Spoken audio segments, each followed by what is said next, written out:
welcome to Delta Lodge Outdoors. I'm your host, Julius Craig. This is a show where we attempt to bring quality information on topics to people and work and listen from our viewers and guests on what's going on in the industry and just overall have fun. You might learn something, you might not, but we're going to have fun doing it. Hey everybody. So on today's episode, it's Monday the 18th that I'm recording. It probably won't air until after Thanksgiving because we have a few more episodes that we've already set to drop between now and then with some pretty cool guests. Then I have a pretty awesome guest, if I must say so myself, today. I've actually got my wife to sit down on her first podcast ever and talk about what it's like to be married to somebody that lives and breathes hunting and fishing like I do, coming from someone that was never around it. So here we go. Hey. Hey. So this is my wife, Meredith. Hi, nice to meet everybody. So just kind of talk to everybody like what it's like. Like you didn't grow up around it, so what's it like? I grew up where there was no hunting. No fishing, anything like that. My first experience with any type of hunting was mid-20s, and it was with guy friends where they bought the name brand camo and they went to the woods, and sometimes they killed and sometimes they didn't. And I think they used the time in the woods to get out of doing things with their significant other and stuff like that. And I don't recall anyone ever processing their own meat. I always thought that you had to send that off to somebody that like specialized in that. I didn't know you could do it in-house. Fast forward a few years, I meet this wonderful man that I now call my husband, and totally blew my mind with all things hunting. Yeah, we'll jump forward into like the processing our own. Like I have the grinders, the tenderizers, everything. We actually are probably going to buy a bandsaw in the next few weeks and build our own meat cooler here at the house. So that'll be a totally different game changer to the processing. But I grew up in a hunting club that we hunted in, that we had our own meat processing plant, and there at the hunting club. And if you helped process the deer, you didn't have to pay the fee to hunt. And at 16, you had to be a paying member, which was, in hindsight, not much money. It was like $50 a year. But my dad wouldn't pay the $50 for me, and I damn for sure was not going to give these people my $50. So I started going to the butcher shop on like Saturday nights at the deer camp every weekend of deer season. And funny story, Mr. Joe Johnson, the guy that taught me to run the meat saw and everything, he was missing like 3 fingers on one hand. And he always drank Milwaukee's Best. So one day I'm like, Mr. Joe, like, what the fuck happened to your fingers, dude? He's like, oh, I had too many of these and stuck them in the saw one night processing deer. So, obviously, I never drank around a meat saw. Like, that was... But if he lost them while cutting up a deer, Who got the fingers? Did someone get fingers? I didn't ask that much, but, these were all, like, Vietnam and Korean War veterans, so it probably wouldn't matter to them. It wasn't the first time they saw fingers flop. But, that's the style of guys I grew up hunting with, like, in the hunting club. So we processed everything, and, like, every weekend I hunted with my dad from the time if it was deer season, we were in the woods or we fished and everything. Like, I make the joke all the time, like, I don't think he was taking us because, like, it was the cool thing to do. We were limit extenders. Like, South Louisiana, you could catch 50 cycle egg. The rule states you can have 50 in your possession per person. It doesn't say the age of the person. And I know damn for sure, like 2 and 3 years old, I didn't catch my 50. I might have caught like 5, but we had our 100. Like shit like that. Cause so the whole joke with me through everything, like I pick at my kids now. I'm like, you're limit extenders, and and it's like, you're welcome. Just how we, that with that, but that was my raising it. We were always doing it. If we weren't hunting, we were prepping food plots. We were prepping the stands. We were doing. It's like, because a lot of people, like, she started the thing about, they'd buy some food at Walmart or some clothes from Bass Pro or something and go out there and put it out, and, like, the deer feed and think that was hunting. And sometimes you get lucky, sometimes you don't. None of the backstory of what we do as hunters, a lot of people that didn't grow up doing it or they haven't seen it, they don't know. So it was like a what the fuck moment when she realized that hunting season isn't just hunting season. It's a year-long like thing that you have to, like you have to be prepared for next season. It's like I'm a super competitive person. The earliest I've ever killed a deer is November the 4th. I didn't beat that this year, so now I'm already in my head like, oh, I got to get this ready for next year to beat it, and this season's not even over yet. So that's how my mind works with it. Yes, and it's really entertaining and interesting because he was right. Before meeting him, I thought deer season was literally, football season essentially. And when it was over, and we didn't have to talk about it, think about it until the following September. And with him, it is nonstop, and I've learned a lot. And I will not ever forget the first time this man brought a freaking deer into my kitchen and said, "Hey, you ready?" And now I have learned that we've got multiple types of coolers. We have the deer coolers. We have the fish coolers. We have Mom's clean cooler that no meat from miscellaneous animals go into. Because I used to have all kinds of coolers and they were borrowed. And, But yes, he brought in a whole deer and said, "Guess what, honey? You get to learn how to process." And I was not happy because I was not prepared. And now it's, what do you mean people pay other people to do this? Like, it's easy.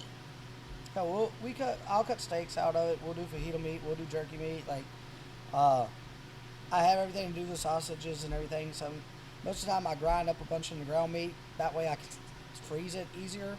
And then we'll take some of that and we cook anything with it as ground meat.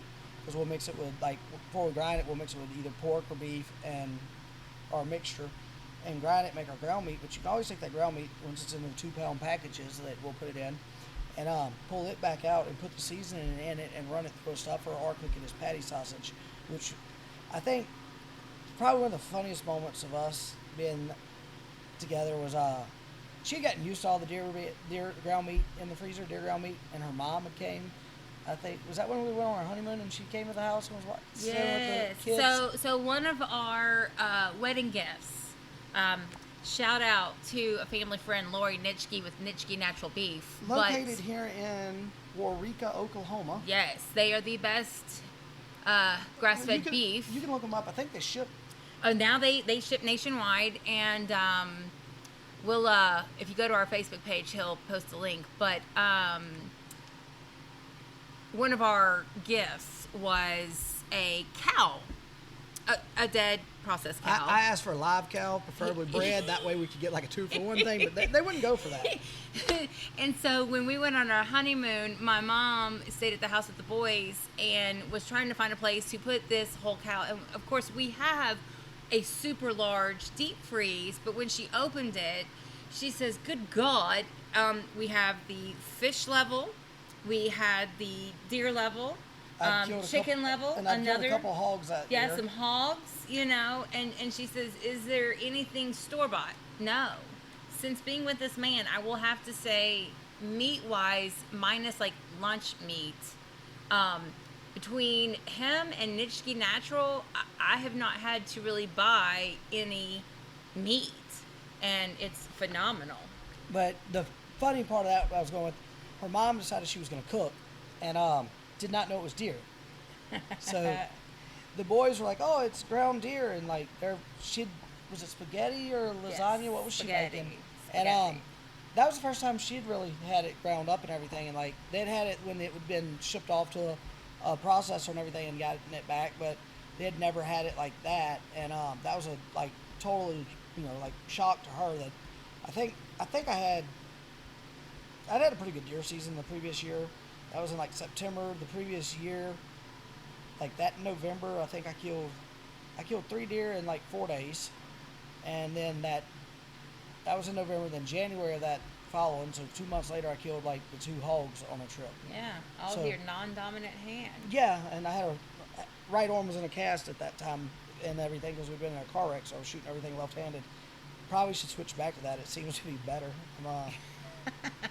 I'm perfect shooting left-handed, And I will say the last few years there's been no misses right-handed either. But prior to that, like I don't know, I actually quit hunting for like 5 years and just fished all the time, and that was one of the funny things about fishing and everything. Like I bass fished all the time, so I would constantly just throw them back. And I remember like coming home one time, and I had 2 or 3 catfish in the live well. And this is previous, probably 12, 15 years ago. So wasn't married at the time, and my grandfather was still alive, and I bought the house in front of their house, and he always do. I'd back the boat in the trailer, and into the shop, and that was it. And I pull up that day, and I open it up, and I start pulling it out, and I had 3 or 4 like 8 to 12 pound catfish, and I had caught them all bass fishing. Actually, they hit crankbaits and everything else that day, and I gave them to him. So like a few weeks later, I went to Lee to go fishing. He's like, "Hey," I said, "Yes, sir." And he's like, "If you're gonna bring me in and fish this time, boy, make sure they dead. Like pump that water out of that live well. That was hell to clean them things." Like he got on to me because like always bass fishing, you keep water in the live well and you circulate it and you keep the fish alive. So when I gave him like 3 to 5 live catfish, he was not very pleased with that. So back to like being around the hunting and everything all the time. Like you said, it was like different because it's constantly prepping. Like let's see, this year we started. The boys' box stand was March when I started it. Then food plot was September, which it didn't come up to like a week ago 2 weeks ago because of no rain. I was actually so surprised the seeds germinated when it rained because I just figured they were dead, like or something like, the birds have been eating them too. But we turned out okay with that. We have a lot coming up, but she's Well, I think I surprise my husband at times because he is definitely full of a lot of knowledge, and he can talk all day. Useless information is what it actually is. Not always, and he can talk to you all damn day about hunting and fishing and all the things, and he'll say something and then it triggers something in my mind and I start asking random questions, and the next thing you know, we're coming up with new concoctions of things.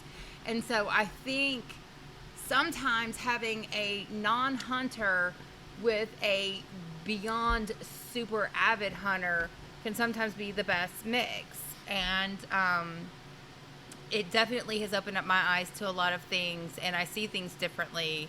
And while yes, it is sometimes annoying, and while yes, sometimes it's like, really, like, can we please just one weekend, can we do something that I want to go do and do.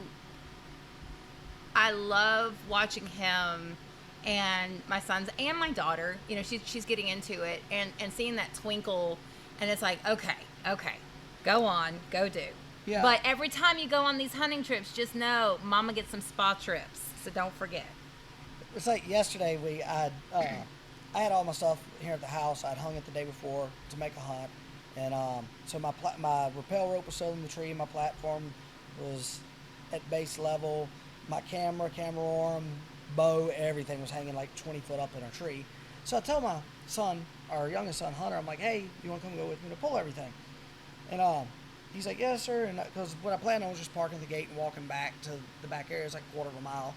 That way I didn't have to open the gate and drive back there. Well, our little girl, she's 4, and she's got, she worships the ground her big brother walks on, and like, she has to go where he goes, especially she was wanting to go because she thought we were going hunting, not going to pull the stuff. So we get back there, and up the tree I go, my one stick, I went, because I saddle hunt, like I said, one stick, so it's got 3 self-aiders, so boom, make the first, then I'm hanging off the side of the tree, pull my one stick to move up and everything, and she's watching, and she's like, "Daddy, my turn, looks fun," like she's trying to get me in, I'm like, "No." So she gets mad, and she starts like throwing a fit. And I said, and quote, because it come back at me later, because she came and told on me when I brought her back to the house. I was like, don't be a crybaby. You know what you like, because she got mad. I was like, "Well, I just want to go home. I want to go home. I want to go back inside with Mama." And I'm like, "Don't be a crybaby. We got to do this." So as soon as we got home, she told on me. But the look on her face like made it funny to me, like after the fact, because she's standing there and everything while I'm up the tree and I get everything situated. And she was asking to carry a bag. So I gave her our son Hunter, her daughter's name is Skylar. So Hunter hands Skylar the camera bag because he's got like my backpack. And she puts the camera bag on, it's light. It's Sony hand cam and everything. And like, she says, "Oh, it's too heavy," so because she was pissed, so she wasn't gonna carry it. So when I go to rappel down the tree, like I hit the lever and I'm sliding down, and stop, pull my platform, clip it on my saddle, and come on down. So she comes there and was like wanting me to put her on the rope because she thought she could use the rope to get back up. And which they actually have another form of climbing. It's like SRT or something, some weird abbreviation. I don't remember. But it's a hand climbing setup, and you hook it on your rope, and you pull on it, and pull with it. There's a handle on the rope, and you pull. You got like this foot stump in it, and you can literally just you throw the. I'll start back. You have to get the rope attached to the tree, so you throw like a ball of string up there, then you pull your rope up and hook and tie it, make sure it's hooked to the tree. By pulling it back down, tying a slip knot, pulling it up, whatever. I'm not 100% certain because I don't do this. I know a guy that does it, and he explained it to me, and it just sounds like I'm not gonna try that because you basically hand pull yourself up this rope with this little mechanical device, and your one foot's in it. And you're like, I guess you ratchet strap yourself up the tree like as you go. Like, sounds like a lot of work to me, but knowing my crazy ass, I'll probably end up trying it just because. And but back to that, and come down and everything. I'm getting ready to pull the rope, and Hunter's like, "So, Dad, when do I get a rappelling set up?"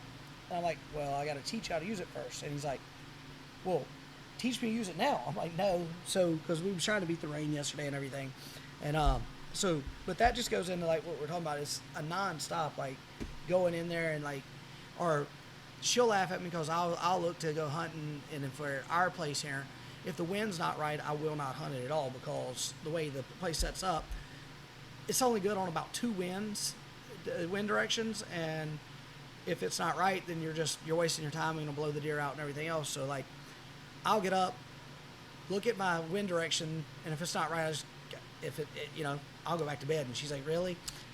And but she knows like if I'm off on a trip, it doesn't matter. I'm gonna get You'll up be and in go. the tree no matter what if you're on a trip. But if you're at home, unless it's just It's got to be perfect. If I'm at home. perfect for him to leave, before the crack of dawn to go out and get positioned and all the things. And it just cracks me up because my son will come down and be like, "Did Dad go hunting? Did I oversleep? Did I?" And I'm like, "Boy, daggum well, Dad's still in the bed. Just go on." But if the conditions are perfect here on the place, then I'm gone. But like if we're on a trip hunting, and my buddies I've had on Brant and Ty, and Brant's been on a few times. Him and my wife were messing around on Facebook earlier. Something they tagged me in because she was talking about being stuck at home with the toddler. While the husband, is cozy up in his stand, And he's like, no, I've hunted with him. Nothing's cozy about it. Like, because we made a trip beginning of October, and they both plan on making next year's hunt in October, but that's a long ways off. I'm not sure if they'll actually go through with it or they're going to talk, because like we spent a week camping, and I think it was a little rough on them.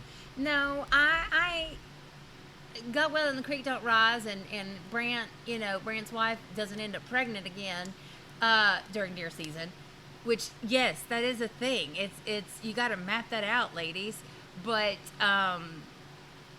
it's called communication and planning, not just like planning of the actual location and like the wind and like all this, but things like, hey, did y'all know that we wake up at this time and we go get in the tree at this time? And did you know that, hey, I don't take a break. I sit in the tree all daggum day because that's just who I am. And if you don't want to, then that's fine, but you better know how to get back to camp without me or you're in trouble because I'm not coming down. Oh, and by the way, guys, hey, question. You're in a tree and you have to go to the bathroom. What do? Or on the way to a tree and you have to go to the bathroom. What do you do? The reason she's asking that is because of Brant. I wasn't going to name names. I'll name names because I've did it to him before. And he went up a tree, then all of a sudden, like, his morning coffee kicks in. And he's got to get down the tree.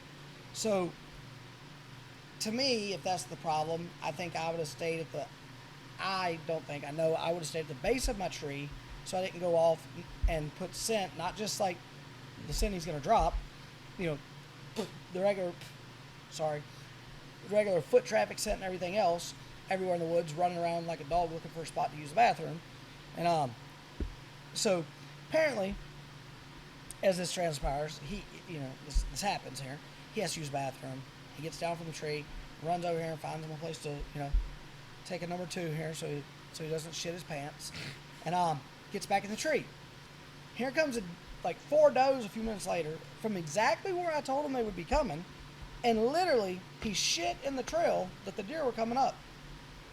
So ruined his hunt. That was opening morning, and I'm like, hey dude, I told you opening morning you could kill a deer there. What happened? Well, he explains it. I'm like, well, you literally just shit on that spot. Like, it's not any good. And so a couple days later, we're still there hunting. He's hitting a few other spots. I'm still giving him crap about it. I run into this guy that was hunting, and he actually is a cop, and we were bullshitting back and forth, and he asked me about the area, and he knew where my stand was in that area because he'd found it in August, and so 2 months prior, and he said it looks like it's been there for a few years. I said I hung a stand there 7 years ago. I just every so often change my straps on it as a lock on, which in Louisiana you're not supposed to leave them on there because if you do, if the game wardens find them, they can have them, and they've never found it. But if they do find it, they can have it because I'm not carrying the son of a bitch out. It's 2 miles back. So that's on them to carry out. But they've never found it, but he did. And it's a big hub trail, comes in, like 4 trails come to one trail and come out. And he was like, hey, you don't mind if I hunt it? I said, oh, well, you can, but I mean, it's not going to be any good for a few days, like after this. And we were laughing. But so what with that, what I explained to Brant was maybe if you have these issues, you should get like one of our other buddies, Chuck, explained it to him. And I was like, yeah, it makes sense. It was us talking, and Chuck's like, get a like Walmart bag, and you lay it flat, and you use a bathroom on it, and you pick it back up because everything goes in the bag. Then you put that like a 2.5 gallon Ziploc bag, and you can zip it up, and it keeps the scent in there. Then you can get rid of it later. And I'm like, that makes sense. Then it makes me stop to think, like, apparently Chuck's had to use the bathroom in the woods a lot in life to know this, because that thought never crossed my mind. Like, I'm surprised. Like, Brant had enough sense to have toilet paper with him. I don't think there's any in my bag. Like, we're just kind of SOL, literally. But that's one of those things. Like, she's picking on him because like they've been back and forth on Facebook the last couple of days, like mainly screwing with me. But back to what we were discussing. Like you didn't realize as much as there is into it, and it's a hunting. For some people, it's a hobby. For some people, it's a passion or a borderline obsession. And she knew hobby hunters. I knew hobby hunters, and I knew hobby hunters that wanted more, but just weren't sure how to get to the next level because we weren't surrounded by next level. And it's really interesting because we both come from different lifestyles, and what I take for granted as, oh, that's just this, he does the same. Well, what do you mean you didn't know that you could process your own meat? What did you mean?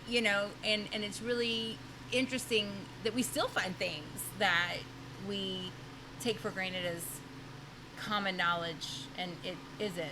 And I asked him today, for instance, they have these cute little things that you can put in binders, like how to butcher chickens and cows and pigs. And I said, but you never find anything out there. Yeah, if you want to go down the YouTube rabbit hole, but there's no infographics on how to butcher deer or how to process it once you butcher it. And how do you leave it on the ice? Do you hang it? What's the best way? And it's always a fun time to have these conversations because we will go down some extreme rabbit holes when we start talking about hunting and fishing. Because most times she asks me a question, I've got this dumb look on my face because to me, everybody knows this. Well, it's either a dumb look, like, what do you mean you don't know it? Or a dumb look, like, wait, hold on. What did you just say? And I'll have to repeat myself. And he'll be like, but that doesn't. Like, for example, to hang your bow from a tree at wildlife management where you can't have hooks in the tree. You can't have stuff that screws that penetrates the wood. So I said, why not have a suction cup for a tree? And he says, because that's not how that works. And I'm not going to be held liable for someone putting $1,000 bow on a suction cup for a tree. I said, but why can't it work? And he just looks at me and he's like, I don't have time for this today. Because the way that conversation started was I was talking about a 3D printer and printing out some DFO bow hooks to go on, not just for that hook on the back seats. And a lot of people were making them. To hook on the back of your headrest so you can just hang your bow. And she's looking at me crazy because first off, she's looking at me with this look of like you're just too lazy to put your bow back up is the thought process, I think. And also, I have a purse hook. And I'm like, well, no, like I'm in and out of the truck, especially when we're hunting public land. And it's like instead of putting it back in the case and zipping it all up and putting it all up, like boom, I hang it and it's out of the way and it's up where the case can be in the bed of the truck, at camp, whatever. My bow's still there. My back seat's not full of stuff. Because basically during deer season, no matter the size of vehicle I have, 1 to 2 people can fit in it. Do not let him lie to you. Even if he had all the hooks and nooks and crannies, he does that on purpose because he doesn't want a lot of people in his vehicle. So he is going to stockpile, or it gives him a reason to find more things because he's like, look, I have a bare spot in my truck.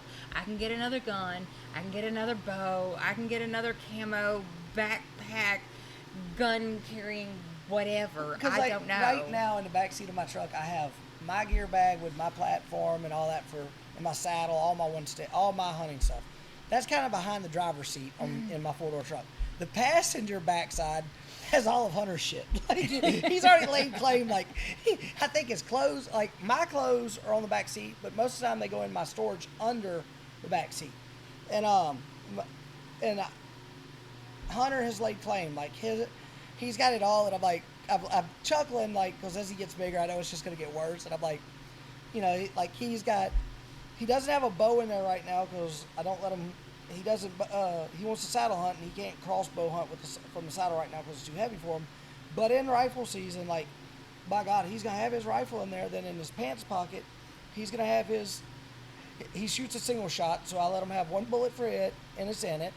And then he's got 1 extra one in his pocket, and he's usually gonna keep up with it. He's gotten better this year. The other day. He's like, Dad, I can't find my spare bullet. Do you have the spare bullet? I said, well, no, don't miss if you see one. So we're kind of laughing, which he doesn't see anything. Well, that evening I go to like change pants, and not only did I have his spare bullet that I gave him, I had another spare bullet. So the gun was loaded actually because I was like, maybe I unloaded it and but I checked it and knew there was a bullet in there. So somehow I ended up with 3 bullets, 1 in the gun, and I had 2, and he had none. So I don't really know what happened there. Now they're on the end table by the couch where I sit at. The cats took those. Lord knows where they are. But hey, at least this time you were more than prepared. Let's talk about the time that we didn't have arrows. That was Hunter's fault. It was bolts for the crossbow. Mm-hmm. We and actually, Hunter made fun of Ty, one of the guys that I hunted in North Louisiana with, and so karma. Ty's been on the podcast. He's been on the YouTube channel with us. Ty's a great dude. Him and Brant's known each other probably their early 30s. They've known each other since like junior high school. I'm 39. Brant's like 33, 4. And if he shows age, say 5. He's between 32 and 5. He just had a birthday. I think he's 34. And I think he's 33. But so, and Ty's the same age. I've known Brant since he's about 18, and Ty since he's about 18 or 19 also. I met them both through the guy I was talking about earlier, Chuck. And so, on our trip, Ty hikes into an area, gets there, he's gonna hunt, and he climbs up the tree that morning, and we get a text like an hour before daylight. And, he's like a mile and a half back, he left his arrows for his bow, and he shoot a compound. He left his arrows in the truck. So we were all talking about it, laughing, cutting up most of the day, and like Hunter, I told my wife, and Hunter found out, and like with him and I talking and everything, and like he starts laughing, making fun of him. Well, fast forward, I'm gonna take Hunter to some public land a few weeks back because I was working out by it. So I was like, okay, cool, we'll go there, we'll bow hunt out in the evening after work. We get there, I fight with this crossbow, finally get it cocked because I've had the son of a bitch 5-6 years. We won it on a Facebook raffle drawing for like $32. I've never used it. It came in a box, it had to be put together. My cousin Gary put it together.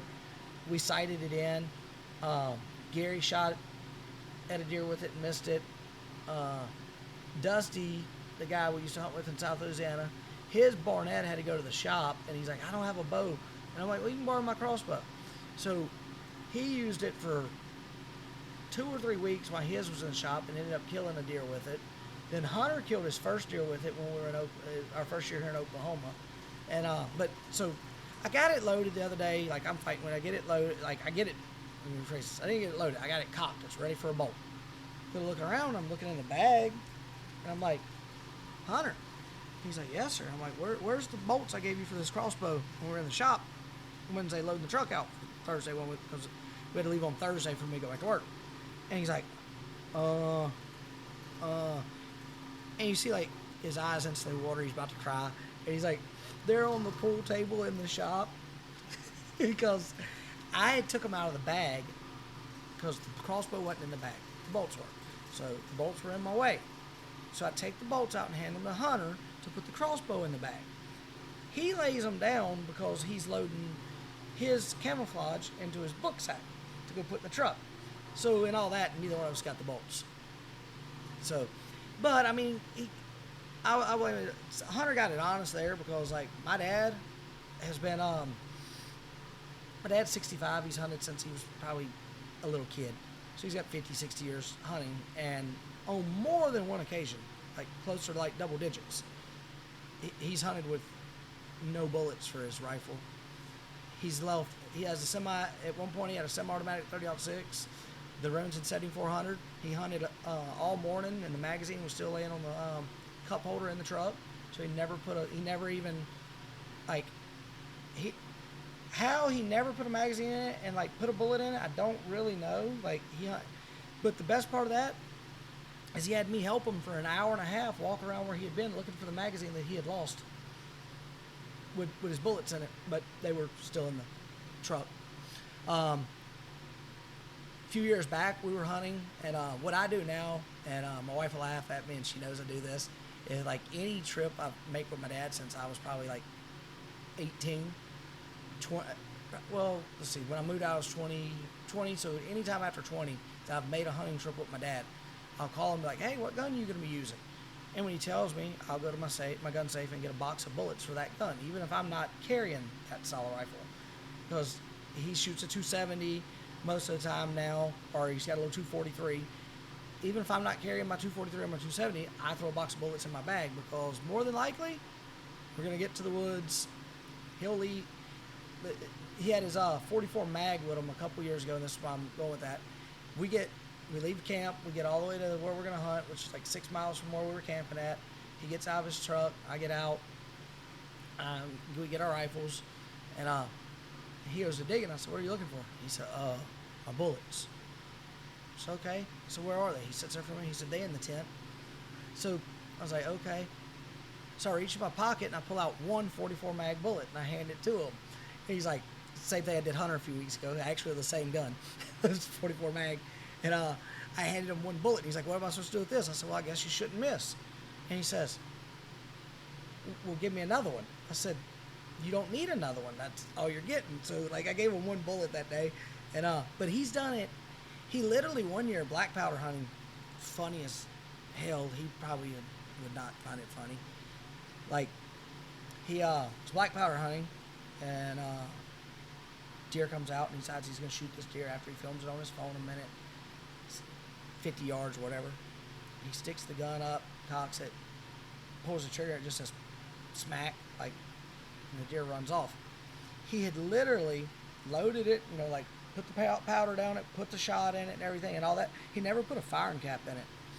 So there was no spark or igniter. He never put a cap in it. So that was the day he got out of the stand, come home, put the gun, unloaded that gun and put it up. And in Louisiana, anything that's 35 caliber or larger exposed hammer is considered a primitive weapon. So he went and bought the 44 mag that day because he forgot to put the primer cap in his black powder after he loaded it. Then you fast forward 2 years later, and he didn't even carry bullets for his 44 mag. So there's those stories. She's learned a lot. She'll laugh because up till this year, my grandmother was the type that was if she liked a coffee pot, she had two of them. She'd have a backup, in case that one broke. Like that. Well, my wife would pick at me. She's like that too, and I pick at her, but she would pick at me because I would leave to go on a hunting trip, and I had 2 compound bows. I was taking both with me because what if one breaks and I'm nowhere near a shop? And this is the first year I've carried. I bought a new Gearhead Pro Disruptor 24, and this is the first year I've carried one bow. Half the time I'm a nervous wreck because I'm like, what if I drop it? What if I yesterday walking out of the woods? I was in the stand going to lower the bow down to hunter, and the bolt that holds the 5-pin, I use a 5-pin sight. The bolt that holds it on it backed out, and the sight literally fell out of its rail and hit him in the head. So he's like, "Dad, your sight fell off." So I had to come back and set that, put it back in, set and shot it and set it while they fed horses. But it's just, that's another thing. Check your sights, regular. So, and I guess it was funny about it. I guess the best part is I was gonna hunt yesterday, and I just was like, screw it, I don't feel like hunting. And I went there, and while I was lowering it down, it fell and hit them. So basically, with my luck, the way it would have went, I would have had a good deer come in yesterday, and my sight would have fell off when I went to shoot them. And it would have been filming, so that would probably, I might have been TikTok and Facebook famous with that fuck up. Maybe so. That was my one and only shot. Wow. So, but, it's been mainly me talking. She's just sitting there looking at me playing with her fingernails, so it's like a normal day in life. Well, I enjoy and I like doing it, and I got all kinds of questions, and I got all kinds of what ifs and how abouts and would this work, and it's just finding him in the right mindset to listen to my insanity. But overall, for the most part, I enjoy being married to a hunter. Now, am I going to be that woman that wants to go hunting with him? Hell no. No. It is terrible. It is horrible. It is cold. It is no, thank you. No, thank you. The reason she says that, funny story, we decided to do, and it was a bad idea. I got you a birthday gift. It was a great thought, and it was wonderful. Till we got there, it was like this. It was in Comfort, Texas, where you think you might lose your liver. You could hunt axis deer, and you could hunt them at night. And I'm gonna make the Livingston Parish, Louisiana boy joke. You give one of us a spotlight and a gun, and tell us we can shoot an animal at night legally. That's like Cy Robinson with Sweet Tea. Get excited. So she gets this. We find this opportunity, and we go. We roll up. And we're meeting them in Comfort, Texas, at the gas station.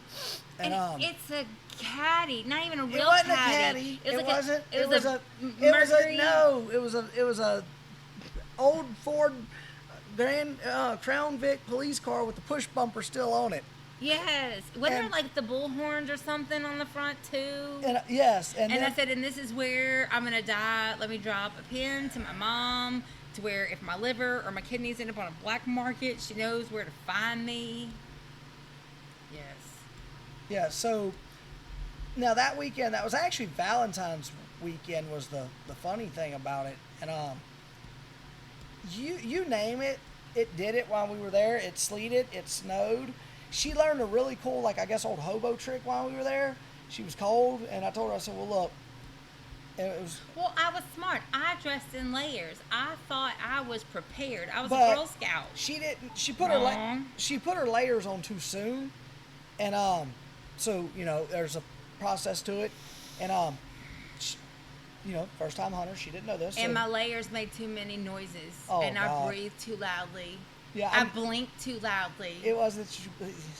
So she's exaggerating there, but like her breathing and the like the Michelin Man over here. Stop. But I tell her, I was like, look, I said, go. There was a dollar store like 5 minutes away from here. I was like, just go get me a big pot, like 6 things of rubbing alcohol, and like 12-pack of toilet paper, or 6-pack of toilet paper. Huh? And a lighter. And a lighter. And she's looking at me. She said, "What do you know?" I said, "I'm gonna build a heater." I said that won't smoke and won't scare the deer. So she learned something that day, and that you take the rubbing alcohol, you set the toilet paper down in the bowl. You need a good pot, and you take the centerpiece out of it. You can leave it in, or you can take it out. The Cardboard. The cardboard, the roll part. But you pour that like pint of rubbing alcohol all over the toilet paper down the center of it where it soaks it in it. Let it sit there and soak it up. Then you light it. Depends on what percentage of alcohol, like it's rubbing alcohol, what percentage you're using of, if it's like 76 or 93, like the difference like that. Single-ply, two-ply. And what type of toilet paper you have determines how long your fire burn. And what we had would run about 30 to 35 minutes. And basically every like 2 hours. Well, the first night he was nice enough at like 3 a.m. We got down and we went and found a motel, whatever you want to call this thing, Bates Motel, to stay in because my feet were purple. I would have stayed hunting, and this is her first ever. Yeah. But the second night, because he didn't want to leave me at the Bates Motel, and I didn't want him to worry about me, I went to the store and I calculated how many hours we were going to be in the tree, how long it would last. And he would only let me bring in so much because he's like, you cannot buy all the toilet paper in the store. You just can't do that. So I calculated it, and I literally would bundle up and say, I can get through 2 hours and then I can light a new one. But we did it. And like, we had a really cool 8-point whitetail buck come out while we were there, and I watched him for a while. Like, and what's cool about those is like, if you do them in like a tin can, you can actually set your pot on that and cook with them. They have a YouTube channel TikTok channel, and he shows different things like that, and like all these people were commenting on it. I'm like, shit, we've been doing that forever. Like, that's how. Like, I thought that was another one of those things that I took for granted that I thought everybody knew, and like we were talking about it, and her sister, well, both my sister-in-laws, her sister and her brother, and then both my brother-in-laws, her little brother and her sister's husband, and like my sister's wife. All my in-laws were looking at me like I was nuts too, because apparently none of them had ever, So I'm like, different social classes. Y'all never had to burn toilet paper. No, we did not. Y'all didn't hunt like we did. No. So, but yeah, that was just. I thought everybody knew that. That was one of those things that everybody knows.